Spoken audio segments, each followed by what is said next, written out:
네, 안녕하세요. 신천지 예수교 온라인 말씀 대성회에 참석해 주신 여러분들 진심으로 반갑습니다. 저는 사회를 맡은 허연입니다. 자, 어제에 이어 오늘은 두 번째 시간으로 함께 하겠는데요. 시작에 앞서 제가 기도하고 시작할 수 있도록 하겠습니다. 기도가 어색하신 분들은 화면을 바라봐 주시면 감사하겠습니다. 생명의 근원이 되시는 거룩하시고 감사하신 아버지 하나님, 오늘도 이 시간 저희들에게 말씀 대성회 두 번째 시간으로 허락하여 주시니 진심으로 감사와 영광 올려드리옵나이다.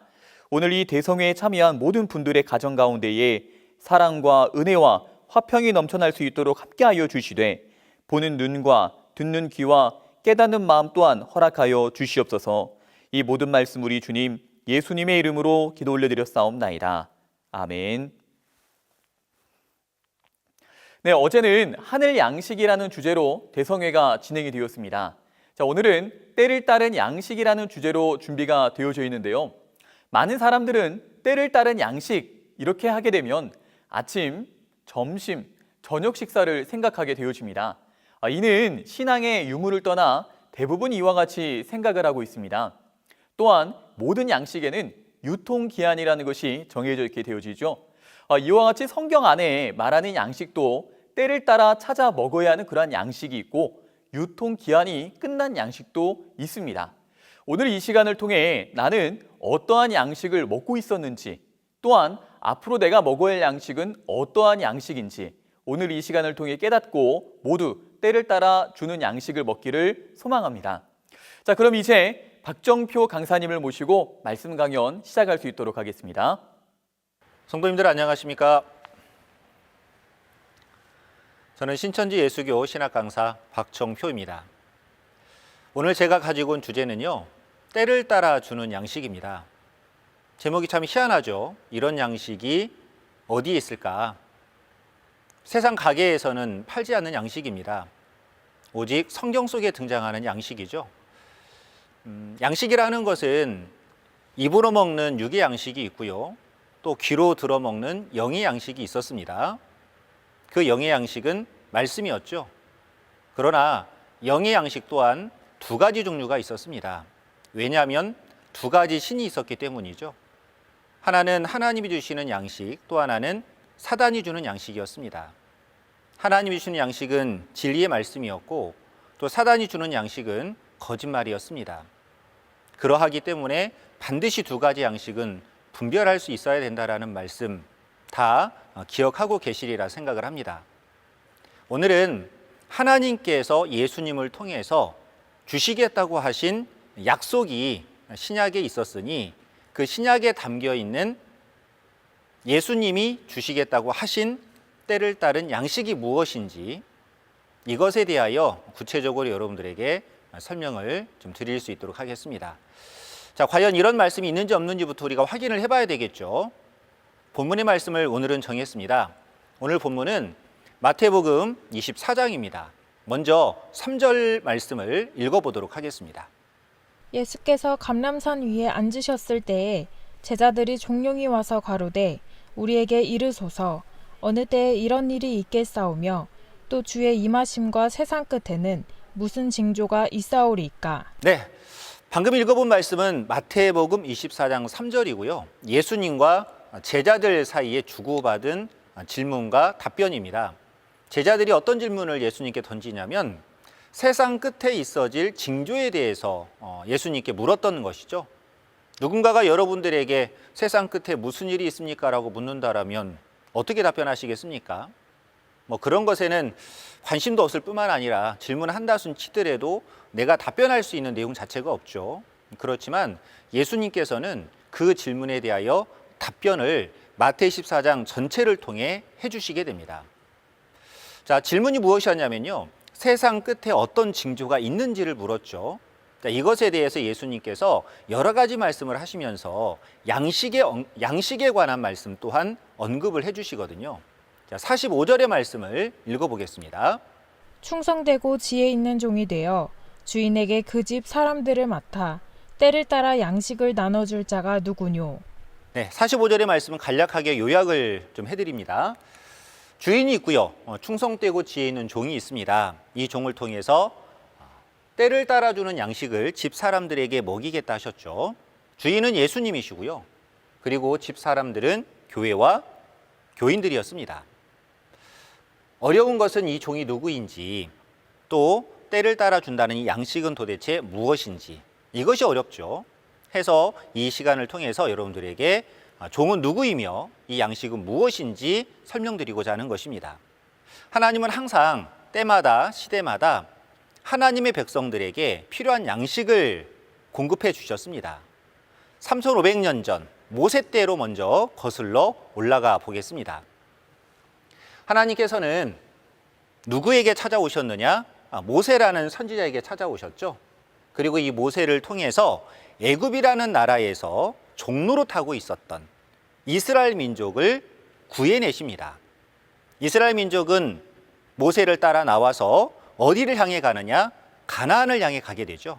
그러나 무엇이 기다리고 있었느냐면 광야라는 곳이 기다리고 있었습니다. 광야는요, 먹을 것이 있습니까? 없습니까? 먹을 것이 없어요.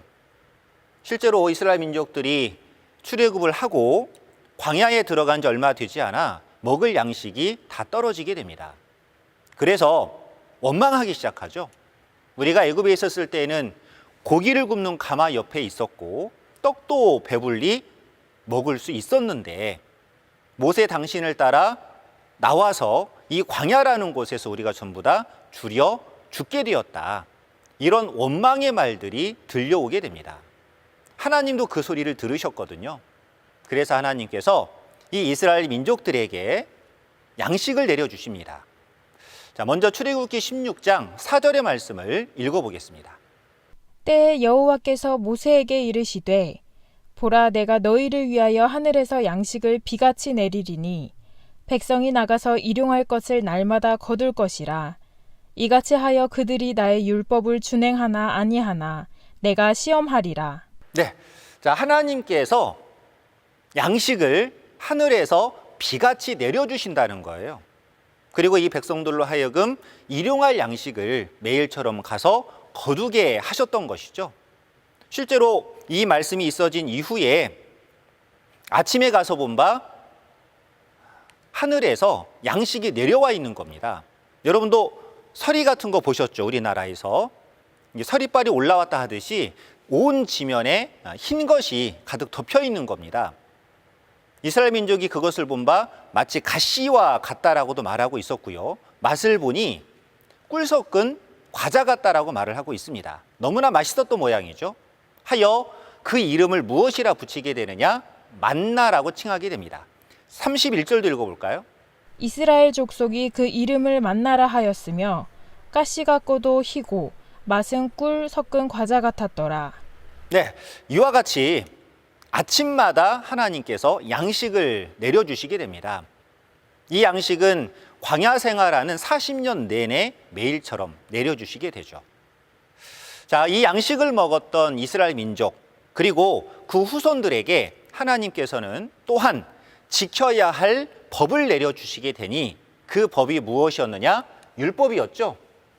자, 이와 같이 율법을 내려주셨습니다. 그러나 그 율법을 지키겠다라고 맹세까지 했던 그 이스라엘 민족들은 하나님과의 이 약속을 또 지켜야 될 이 계명을 지키지를 못합니다. 율법의 제1조가 무엇이냐? 하나님 외에는 다른 신을 섬기지 말라는 것이었는데 솔로몬 때 이르러서 솔로몬 왕과 이스라엘 민족 전체가 하나님이 아닌 다른 이방신에게 절하고 경배하는 엄청난 사건이 벌어집니다. 하나님은 그 일로 인하여서 이스라엘 민족을 두둥강이 내버리고 또 이방 나라를 불러다가 이 이스라엘 민족 전부를 멸망시켜 버립니다. 얼마나 화가 났으면 그런 일을 하셨겠습니까? 그렇게 이스라엘 나라가 망해가는 과정 속에서 하나님께서는 여러 선지자들을 택하여 장래 일들을 예언하시게 됩니다. 말 그대로 예언이라는 것은 장래에 있어질 일을 미리 알려주시는 것이죠. 자, 이 예언의 핵심이 있었어요. 그 핵심은 무엇이냐? 메시아를 보내주겠다는 것이었습니다. 메시아, 구원자, 그리스도를 보내주겠다는 약속이었거든요. 그래서 이 구약의 예언서는요, 약속의 목자, 곧 메시아, 구원자가 와서 무슨 일을 어떻게 행할 것인지 이러한 내용들을 여러 모양으로 담고 있는 것이 구약의 예언서입니다. 그 가운데에서 양식과 연관된 내용을 여러분들에게 설명드리고자 하는 것입니다. 자, 먼저 이사야 29장의 말씀인데요. 11절에서 13절의 말씀을 읽어보겠습니다. 그러므로 모든 묵시가 너희에게는 마치 봉안책의 말이라. 그것을 유식한 자에게 주며 이르기를 그대에게 청하노니 이를 읽으라 하면 대답하기를 봉하였으니 못하겠노라 할 것이요. 또 무식한 자에게 주며 이르기를 그대에게 청하노니 이를 읽으라 하면 대답하기를 나는 무식하다 할 것이니라. 주께서 가라사대 이 백성이 입으로는 나를 가까이 하며 입술로는 나를 존경하나 그 마음은 내게서 멀리 떠났나니 그들이 나를 경외함은 사람의 계명으로 가르침을 받았을 뿐이라. 자, 묵시가 마치 봉안책과도 같다 이렇게 되어져 있는데요.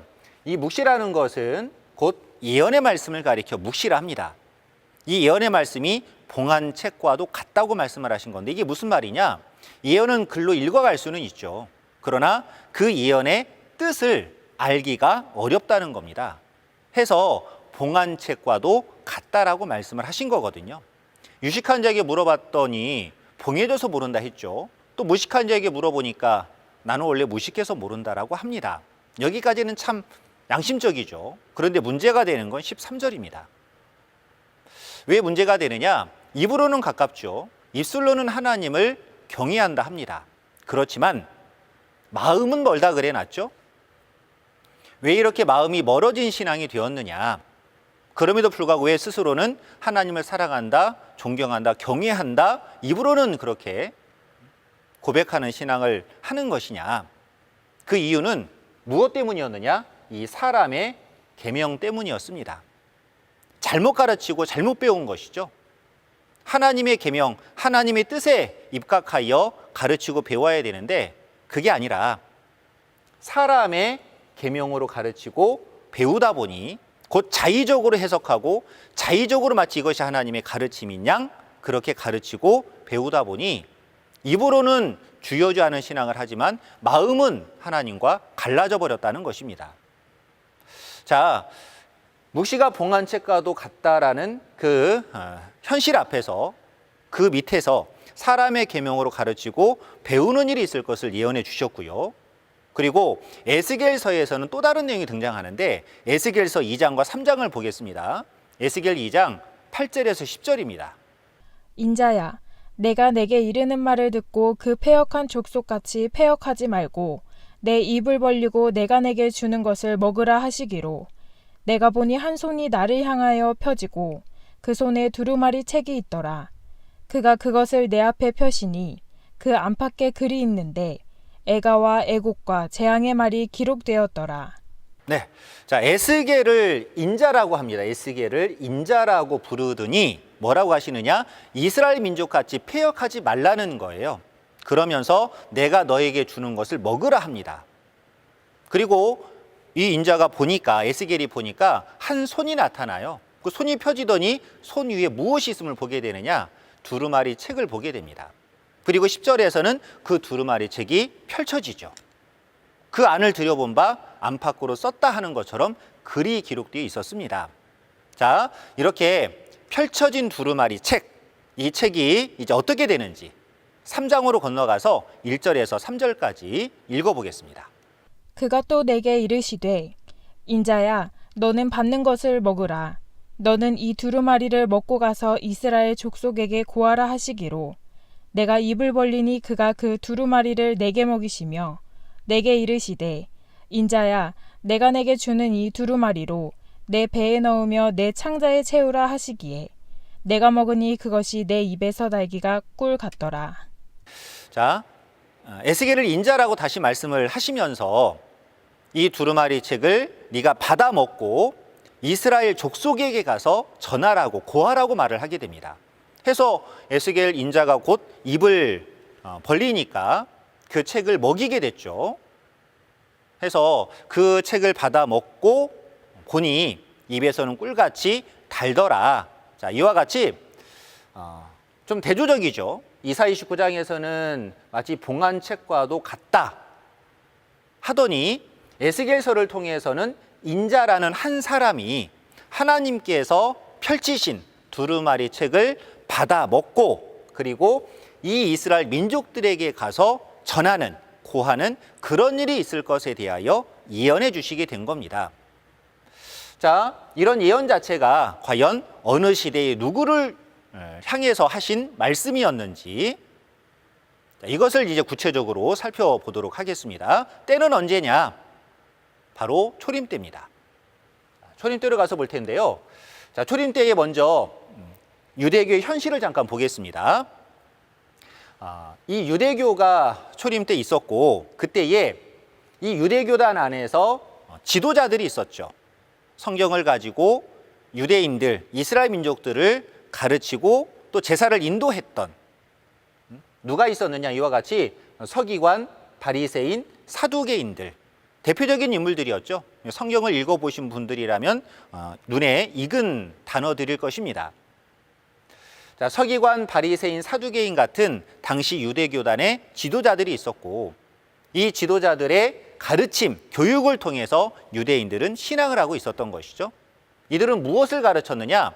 모세를 통해 하나님이 주셨던 율법, 최고로 여겼죠. 그 율법을 가르쳤고 그리고 더 나아가 율법과 더불어서 지나간 구약시대 선지자들이 주셨던 예언의 말씀 또한 이들은 가르칩니다. 누구에게요? 예수님 오실 당시 유대인들에게. 그런데 자, 율법이라는 것도 조금 더 구체적으로 말씀을 드리면 모세를 통해 주신 하나의 성문화된 성경에 기록된 율법이 있죠. 그런데 이스라엘 민족이 바벨론이라는 나라의 포로 생활을 하면서 상황이 바뀌고 환경이 바뀌니까 이제는 우리가 이 시점에 필요한 새로운 법들을 좀 만들어야 되지 않겠느냐 해가지고 이 당시 지도자들을 통해서 새로운 하나의 계명들이 만들어집니다. 그래서 구전되어 내려오는 하나의 장로들의 유전들이 마치 하나님의 율법과 똑같은 아니 그보다도 더 권위가 있는 계명인 것처럼 자리를 잡습니다. 뭐 대표적인 예로 제자들이 손을 씻지 않고 먹는 일이 벌어지다 보니까 그걸 바리새인이나 사두개인들이 보고 비난하는 내용이 나오거든요. 분명히 손을 씻고 먹는 것이 하나님의 계명인데 왜 그것을 어기느냐? 예수님께서는 뭐라고 하냐면 그건 장로들의 유전 아니냐. 하나님의 계명은 아니었다 이 말이죠. 그러나 당시 지도자들은 그런 사람의 계명을 하나님의 계명보다도 더 위에 놓고 사람을 정죄하는 용도로 사용했다 이 말입니다. 뿐만 아니라 여기 보시는 것처럼 예언이라는 것에 대해서도 이들은 가르쳤어요. 어떻게 가르쳤느냐? 결론적으로는 자의적으로 가르칩니다. 자의적으로 해석해서 가르쳐요. 다시 말하면 사람의 계명으로 교훈 삼아 가르친다 했던 것처럼 사람이 자기 생각으로 이것이 이런 뜻이 아니겠느냐 하여 가르치고 또 교육하고 그것으로 마치 하나님의 양식인 양 유대인들에게 먹이고 있었다는 것이죠. 자, 이 사람들은 이걸 가르칠 때에 정말 진리를 가르치고 참을 가르친다고 생각하지 않았겠습니까? 그러나 예수라는 분이 오셔가지고 이들이 가르치는 그 가르침이 과연 성경이 말하는 어떤 가르침인지 정확하게 밝혀주십니다. 마가복음 7장 6절에서 7절의 말씀을 보겠습니다. 가라사대 이사야가 너희 외식하는 자에 대하여 잘 예언하였도다 기록하였으되 이 백성이 입술로는 나를 존경하되 마음은 내게서 멀도다. 사람의 계명으로 교훈을 삼아 가르치니 나를 헛되이 경배하는도다 하였느니라. 네, 자 이사야가 너희 외식하는 자들에 대하여 잘 예언했다 이렇게 말하고 있죠. 그러면서 앞서서 봤던 이사야 29장 11절 이하 13절의 말씀, 그 13절의 말씀을 예수님께서 인용을 하십니다. 그러면서 그 말이 바로 너희들에게 해당되는 말이다. 이런 의미에서 이사야 29장 13절의 말씀을 바리새인들에게 또 사두개인들에게 증거를 하거든요. 그 내용인즉슨 입으로는 하나님을 경외한다 하지만 그들은 사람의 계명으로 교훈 삼아 가르치고 있다 하는 말이 너희들에게 해당되는 말이다. 이렇게 말하지 않았습니까? 그러니 이사야를 통해서 사람의 계명으로 가르치고 배운다. 그런 때가 있고 그런 사람들이 있다라고 하더니 그 때가 바로 초림 때였고 그렇게 가르치고 배우는 사람들이 바로 서기관, 바리새인, 사두개인들, 그들에게 배운 유대인들이 사람의 계명으로 가르치고 배웠던 사람들의 실체로 나타난 것이죠. 그리고 더 나아가서 이와 같이 사람의 계명으로 자기 생각으로 성경을 가르쳐서 마치 계명인 것처럼 가르치고 지키게 했으니 또 그걸 믿게 만들었으니 이것은 하나님 입장 속에서는 참을 가르친 겁니까? 아니면 거짓을 가르친 것입니까? 거짓을 가르친 것이죠. 해서 예수님께서 요한복음 8장 44절에 이와 같이 말씀을 하신 것입니다. 자, 요한복음 8장 44절도 읽어보겠습니다. 너희는 너희 아비 마귀에게서 났으니 너희 아비의 욕심을 너희도 행하고자 하느니라. 저는 처음부터 살인한 자요 진리가 그 속에 없으므로 진리에 서지 못하고 거짓을 말할 때마다 제 것으로 말하나니 이는 저가 거짓말쟁이요 거짓의 아비가 되었음이니라. 네, 자, 너희 아비는 마귀다 이렇게 말씀을 하시면서 너희 속에는 진리가 없다고 말합니다. 그러다 보니 거짓을 말할 때마다 제 것으로 말한다 했죠. 제 것이라는 것은 자기 것 아닙니까? 자기의 경험, 자기가 학습한 자신의 지식의 수준을 가지고 성경을 잘못 가르쳤다는 거예요. 그래서 제가 자의적 해석이라고 표기를 해 놓은 겁니다. 자, 이와 같이 성경을 자의적으로 해석하여 가르쳤으니 이것이 거짓말이었고 이것이 또한 사단의 교육이고 사단의 가르침이었다는 것이죠. 이렇게 유대인들은 잘못된 것을 참인 영적 양식으로 받아먹고 있었던 것입니다. 그렇게 이해하고 받아들이고 신앙하면 또 하나님의 이름을 부리며 살아가고 있으니 더욱더 하나님과 가까워지는 것처럼 생각을 했지만 입술은 가까울지언정 마음은 하나님과 멀어졌다고 한 것이죠. 실제로 이 서기관, 바리새인들, 유대인들 잘못된 설명과 가르침을 배웠던 사람들 하나님께서 아들을 보내셨을 때에 영접해 주었습니까?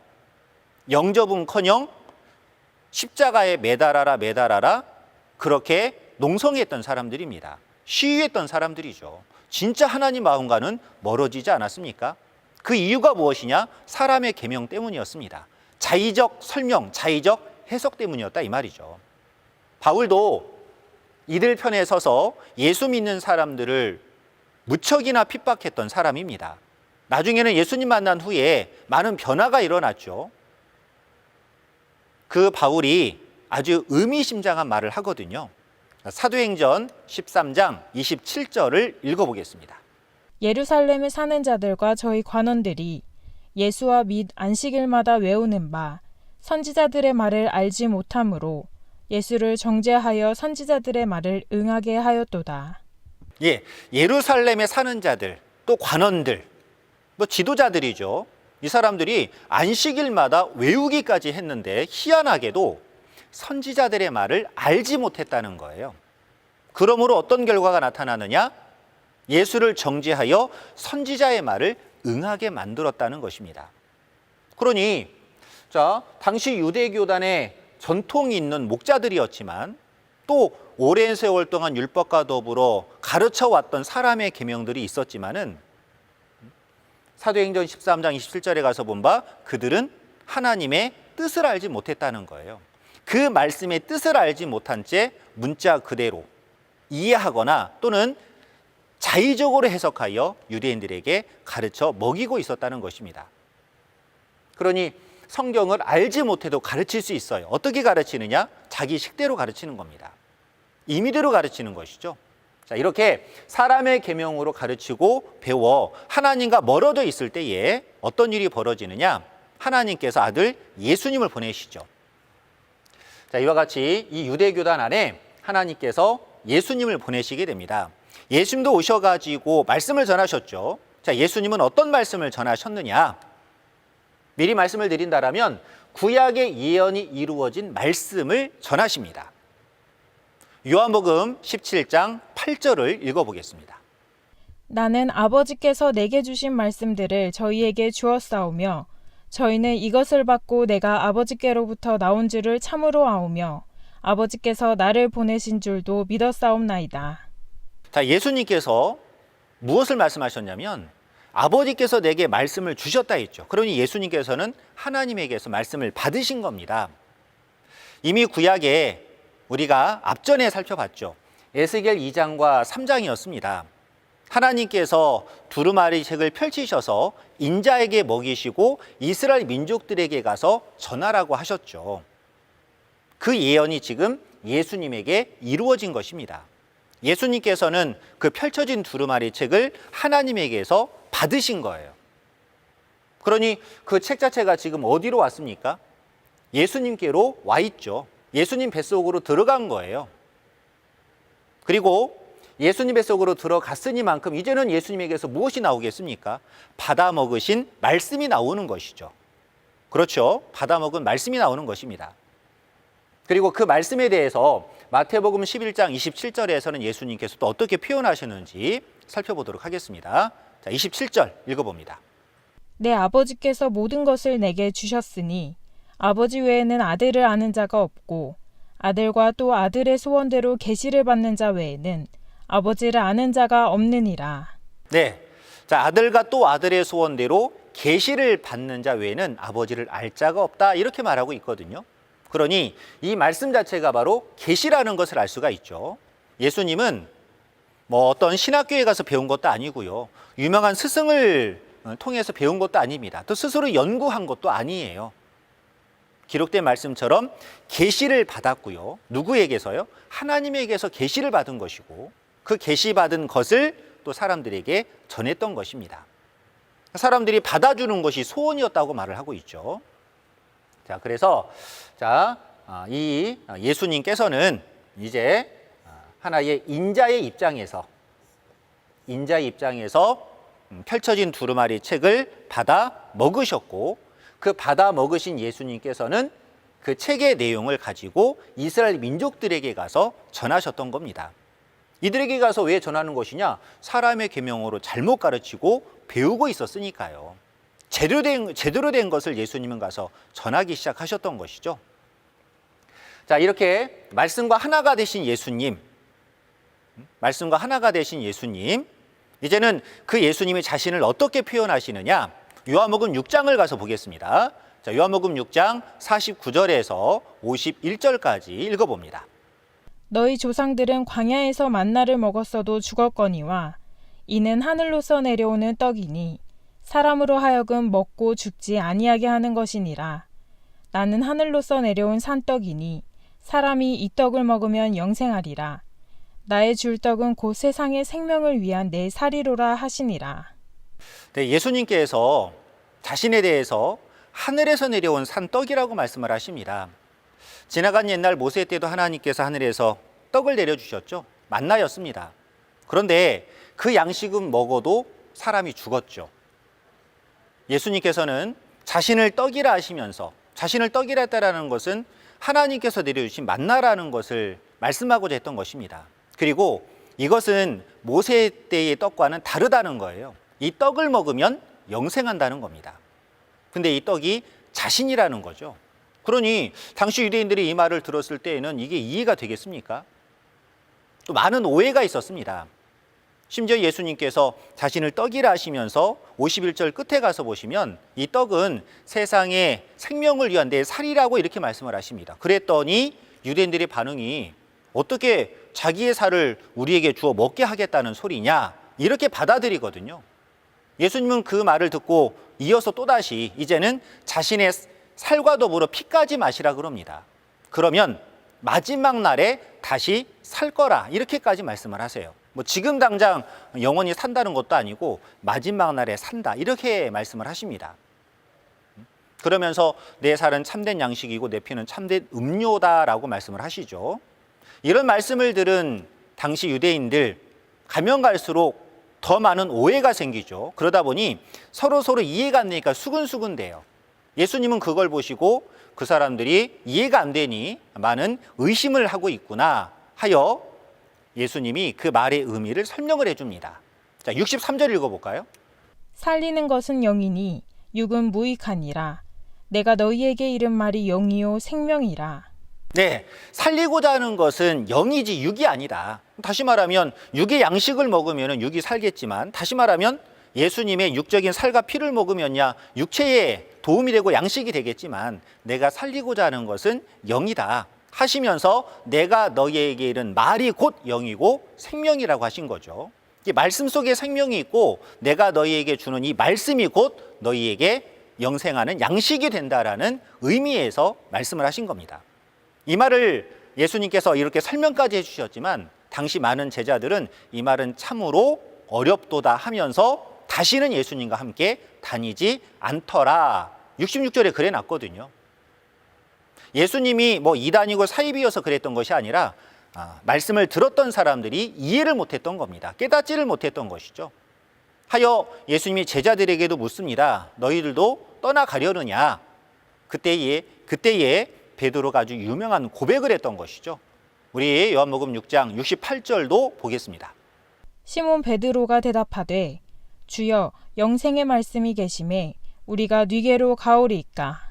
네, 우리가 굉장히 많이 들었던 말씀이죠. 영생의 말씀이 계심에. 그러니 베드로는 이것이 자신의 예수님의 어떤 살이나 피 이걸 두고 말하는 게 아니라 바로 말씀을 두고 하는 것이요, 이 말씀이 영생을 준다라는 것을 깨달은 것이죠. 그래서 영생의 말씀이라고 말한 겁니다. 그리고 영생의 말씀이 예수님에게 있다라는 것을 베드로가 깨닫게 된 것이죠.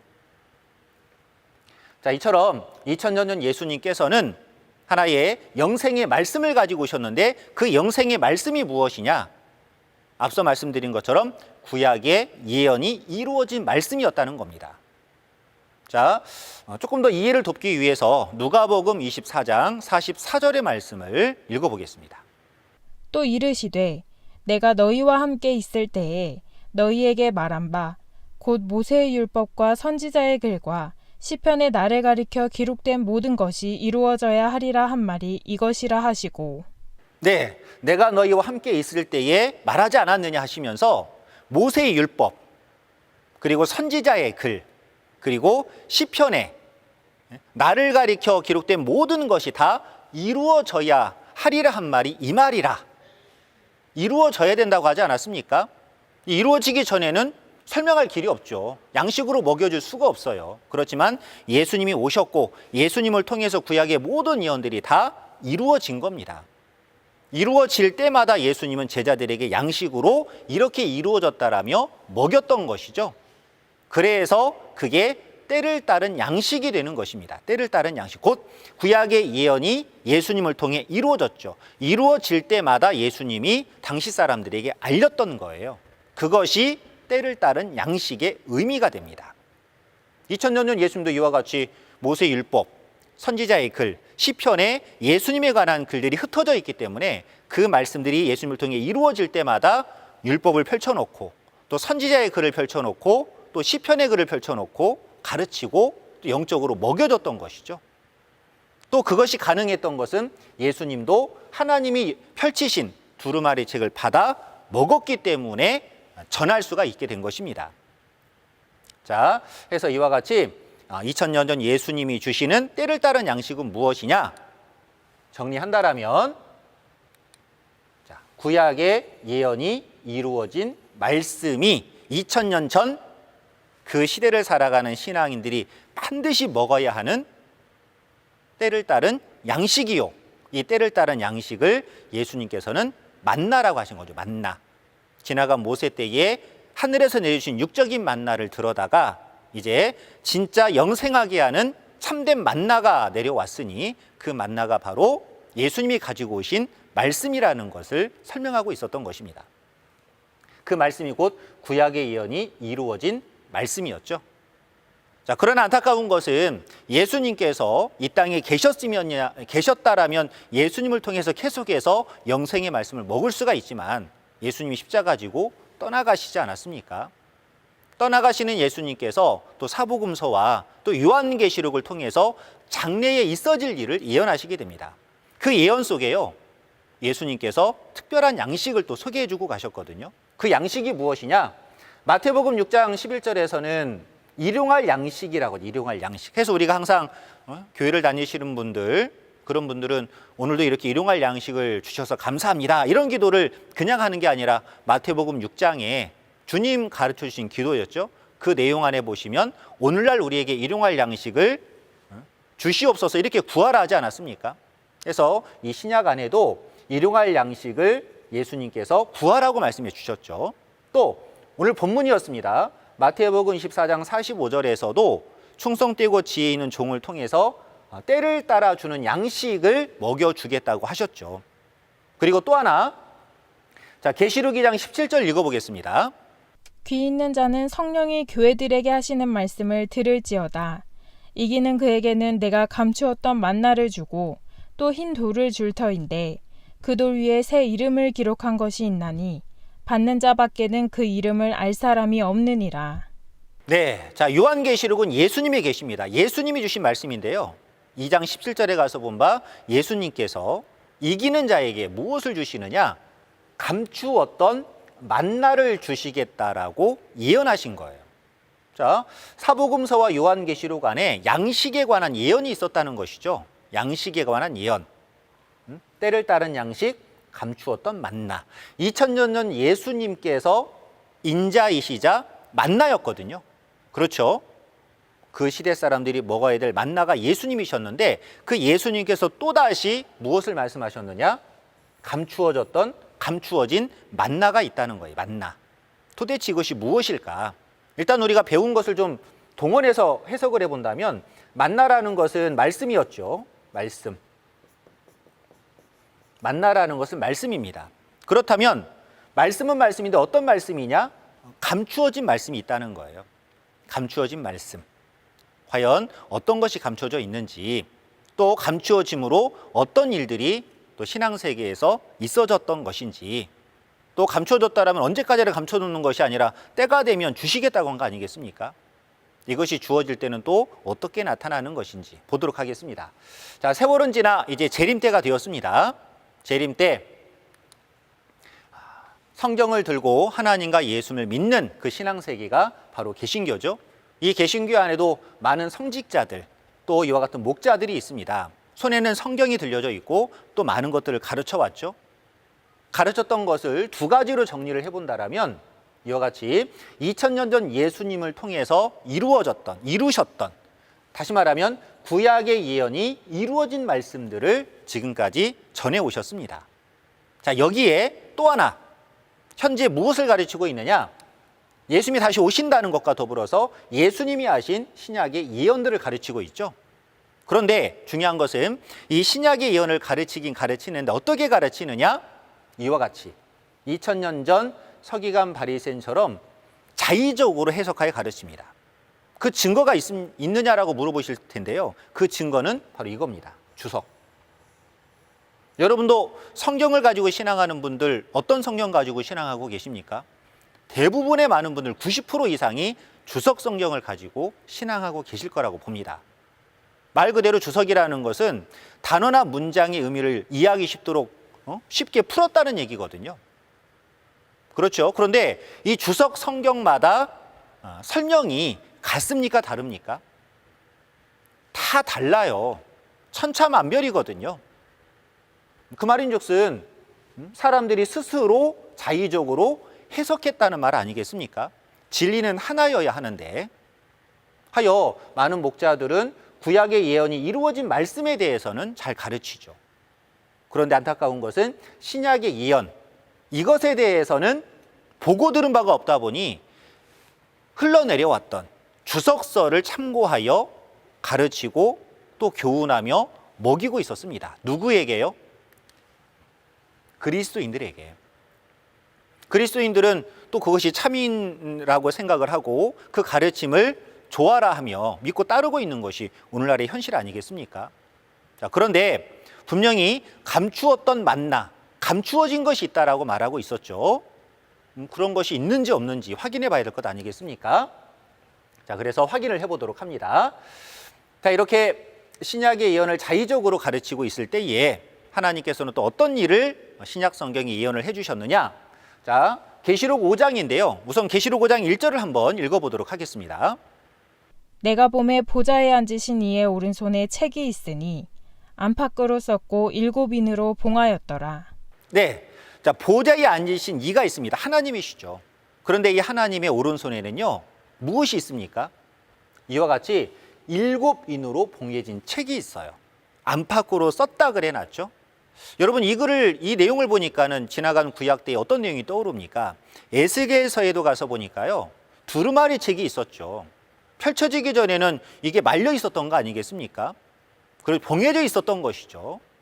거기에는 글이 기록되어 있었고요. 그런 것 같이 마찬가지로 계시록에도 와서 보니까 이와 같이 7인으로 봉해진 책이 있더라는 거예요. 책이 봉해졌을 때에는 때를 기다리든지 해야 되는데 사람들이 그러지를 못하고 무엇으로 가르칩니까? 사람의 계명으로 가르치고 배우는 일이 있다는 거예요. 다른 게 사람의 계명이 아니라 이거죠, 이거. 자의적 해석. 이것이 사람의 계명입니다. 많은 그리스도인들, 기독교인들이 이 주석의 성경이 마치 하나님의 계명인 양 그렇게 믿고 따르고 있지 않습니까? 그러니 이런 말씀들을 우리가 깨달아서 사람의 계명은 멀리 해야 되겠죠. 자, 이제 7인으로 봉해진 책이 있었고, 그리고 이 봉해진 책이 어떻게 되는지. 자, 이제 이 봉해진 책을 하나님이 누구에게 주시느냐? 예수님에게 주십니다. 예수님은 그 봉해진 책을 하나님에게서 받으세요. 그리고 받으신 예수님께서 인을 하나씩 하나씩 떼십니다. 7개 인을 다 뗍니다. 그럼 책이 어떻게 되겠습니까? 봉해졌던 책이 열려지죠. 그렇죠. 봉해졌던 책이 열려집니다. 예수님께서 인을 떼고 여셨기 때문에 누구의 계시가 되느냐? 예수님의 계시가 되는 거예요. 계시라는 말은 열어서 보인다는 뜻이거든요. 예수님께서 봉해졌던 책을 열어서 보여주시기 때문에 예수님의 계시라고 하는 겁니다. 자, 그러니만큼 이 책 자체가 바로 예수님께서 열어서 보여주시는 계시록이라는 걸 알 수가 있는 것이죠. 계시록. 자, 이어서 이 예수님께서 열어주신 이 계시록의 말씀 자체가 이제 누구를 통해서 누구에게 전달되는지 계시록 10장에 잘 소개가 되고 있는데요. 자, 계시록 10장에 가서 보면은 예수님이 펼치신 그 책을 예수님이 누구에게 주느냐? 천사에게 줍니다. 해서 천사가 책을 가지고 내려와요. 천사가 이 펴놓은 책을 가지고 내려오게 되고 그 내려온 그 천사가 이 펴놓은 책을 누구에게 주느냐? 계시록 10장에 잘 설명되어 있는데요. 우리 8절에서 11절은 읽어보도록 하겠습니다. 하늘에서 나서 내게 들리던 음성이 또 내게 말하여 가로되 내가 가서 바다와 땅을 밟고 섰는 천사의 손에 펴놓인 책을 가지라 하기로 내가 천사에게 나아가 작은 책을 달라 한즉 천사가 가로되 갖다 먹어버리라 내 배에는 쓰나 내 입에는 꿀같이 달리라 하거늘 내가 천사의 손에서 작은 책을 갖다 먹어버리니 내 입에는 꿀같이 다나 먹은 후에 내 배에서는 쓰게 되더라. 네, 하늘에서 소리가 났죠. 이 책을 가지라 하니 요한이 달라 했죠. 그러니 천사가 가가지고 이 책을 먹으라 했습니다. 요한은 받아 먹었습니다. 했더니 입에서는 달지만 배에서는 쓰게 되더라 했죠. 그리고 난 후에 백성나라 방언 임금에게 가서 다시 전하라 이렇게 말하지 않았습니까? 그러니 보시는 바와 같이 이 천사를 통해 가지고 왔던 이 책이 누구의 뱃속으로 들어갔느냐?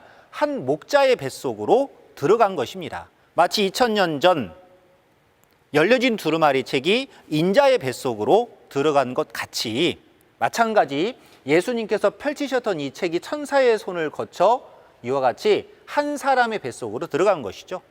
이 책을 받아먹은 이 목자는, 이 사람은 받아먹은 이후부터는 걸어다니는 성령이 되는 것 아니겠습니까? 말 그대로 이 말씀에 있어서만큼은 통달한 입장이 되는 것이죠.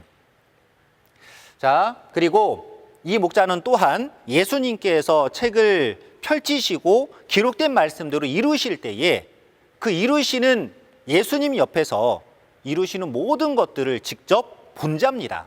우리 계시록 22장 8절도 읽어보겠습니다. 이것들을 보고 들은 자는 나 요한이니 내가 듣고 볼 때에 이 일을 내게 보이던 천사의 발 앞에 경배하려고 엎드렸더니 네, 자, 이것들을 보고 들은 자는 나 요한이다. 이렇게 말하고 있죠. 계시록에서 예수님께서 인을 떼시고 다 이루실 때에 이루어지는 모든 것들을 예수님의 옆에서 직접 보고 들은 자가 한 사람 있다는 얘기입니다. 그 보고 들은 사람에게 이와 같이 말씀을 먹여주셨던 것이죠. 하니 받아먹은 말씀으로 예수님께서 이루신 것들을 증거하는 거예요. 증거하기 위해서는 현장에 있어야 되는 것 아니겠습니까? 보고 들은 사람을 우리는 증인이랍니다. 증인. 보고 들은 사람을 증인이라고 하죠. 그리고 보고 들은 이 증인을 예수님께서는 예수님의 사자로 삼아서 교회들에게 가서 전하라고 지시합니다. 16절도 읽어보겠습니다. 나 예수는 교회들을 위하여 내 사자를 보내어 이것들을 너희에게 증거하게 하였노라. 나는 다윗의 뿌리요 자손이니 곧 광명한 새벽별이라 하시더라. 자, 분명히 예수님께서는 예수님의 사자를, 그렇죠, 예수님의 사자를 교회들에게 보내주시겠다라고 합니다. 그리고 이 사자를 통해 이것들을 증거하게 하겠다라고 하셨죠. 여기서 말하는 이것들이라는 것은 이 목자가 예수님을 통해 받아먹은 이 말씀과 예수님께서 인을 뗄 때 이루셨던 하나의 실상이라는 것들이 있지 않겠습니까? 그러니 이 받아먹은 말씀을 가지고 요한이, 이 목자가 예수님이 이루시는 현장에서 모든 것을 본 것이 있으니 말씀으로 본 것을 이 교회들에게 증거하게 한다는 것이었습니다. 오늘날 이와 같은 목자가 나타났고 또 그 말씀이 나타났다라면 이 교회들은 약속들이 이루어진 것이니만큼 환영하고 받아들여야 되겠습니까? 아니면 2000년 전처럼 외면하고 핍박해야 되겠습니까? 직접 보고 듣고 반드시 확인해 보셔야만 합니다.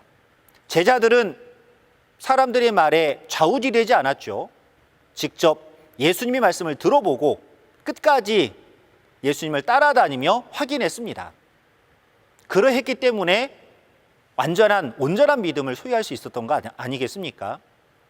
그러나 대다수의 많은 사람들은 사람의 계명에 막히고 또 사람의 계명을 가지고 가르쳤던 하나의 종교 지도자들에 막혀서 예수님과 예수님의 가르침을 외면하고 살았던 것입니다. 우리가 또다시 그런 길을 가서는 안 될 것 아니겠습니까? 자, 정리를 해본다라면 분명히 예수님께서 신약 성경에 양식을 주시겠다고 하셨었죠. 어떤 양식이었느냐? 일용할 양식, 그리고 때를 따른 양식, 감추었던 만나, 다양하게 표현은 되고 있었습니다마는 깨닫고 본 바 결론은 하나였습니다. 무엇이었느냐? 신약의 예언이 이루어진 말씀. 신약의 예언이 이루어진 말씀. 이것이 바로 주 재림의 때 그 시대를 살아가는 신앙인들이 먹어야 할 영생의 양식이었죠. 하늘에서 내려주는 만나였습니다. 감춰졌다가 때가 됨으로 열어서 주시는 하늘 양식이었죠. 이 양식을 먹는 자가 영생의 소망을 이루게 되는 것입니다. 이 양식이 누구를 통해서 사람들에게 전달이 되느냐? 이와 같이 말씀을 받아먹은 한 목자를 통해서, 곧 예수님의 사자요 증인을 통해서 이 하늘 양식이 우리에게 오게 된다는 사실을 꼭 여러분들 기억해 주시기 바랍니다. 자, 결론입니다. 우리가 모세 때, 초림 때, 재림 때를 나누어서 봤죠. 그리고 그 때에 하나님께서 때를 따른 양식을 내려주셨습니다. 모세 때는 하나님께서 모세를 통해 육적 만나를 주셨죠. 이 만나를 먹어야 살 수 있었습니다. 초림 때는 육적 만나가 아니었죠. 이 육적 만나가 하늘에서 왔다 할지라도 먹어서 사는 것이 아니라 먹고도 죽었습니다. 초림 때는 하나님께서 예수님을 통해서 먹어도 죽지 않는 하늘 양식을 내려주셨으니 그것이 무엇이었느냐? 구약의 예언이 이루어진 말씀이었습니다. 제자들은 전부 다 이 양식을 먹었죠. 그리고 예수님은 또 새 언약을 주시고 신약의 예언을 남겨주시고 떠나가셨습니다. 그 예언 속에 가서 본 바 분명히 예수님께서 양식을 또다시 주신다고 하신 것이죠. 그 주시는 때가 재림 때이고 그 재림 때에 누굴 통해 주시느냐? 예수님의 사자를 통해서 감추었던 만나를 주시겠다는 겁니다. 그 감추었던 만나, 곧 때를 따른 양식이 무엇이냐? 신약의 예언이 이루어진 말씀이었죠. 오늘날 이 말씀이 우리로 하여금 구원에 이르게 하고 영생에 이르게 하는 하늘 양식입니다. 감추었던 만나의 실체요. 이 시대를 살아가는 신앙인들이 반드시 먹어야 되는 때를 따른 양식입니다. 여러분들 잠깐 맛을 보셨는데 어떻습니까? 이 맛 기가 막힙니다. 조금은 어렵게 느껴질 수도 있겠습니다만은 기초부터 차근차근 배우시다 보면 정말 세상에서는 맛볼 수 없는, 경험할 수 없는 그 깨달음이라는 거, 또 마음으로 뭔가 알아지고 또 배워지는 그 기쁨이라는 것은 그 어떤 것과도 바꿀 수 없는 너무나 감사함입니다. 그러니만큼 이 세미나가 끝난다 해서 이제 다 됐구나 이렇게 생각하지 말고 저희들이 여러분들을 위해서 이후에 후속 교육도 준비를 해놨습니다. 그 후속 교육을 통해서 정말 하나님께서 주시고자 하는 이 때를 따른 양식 보다 더 세밀하게 구체적으로 듣고 배워보시고, 그리고 여러분들 또한 이 양식을 먹고 구원과 또 영생과 천국의 소망을 이루는 여러분들이 다들 되셨으면 좋겠습니다. 공부하면은 되게 딱딱하고 어렵게 느끼시는 분들이 많은데요, 그렇지 않습니다. 하나님의 말씀 공부는 진짜 기쁘고 즐겁습니다. 늘 행복합니다. 그러니만큼 이번 기회를 통해서 열심히 배우고 공부하시고 또 즐겁게 하루하루를 보내셨으면 좋겠습니다.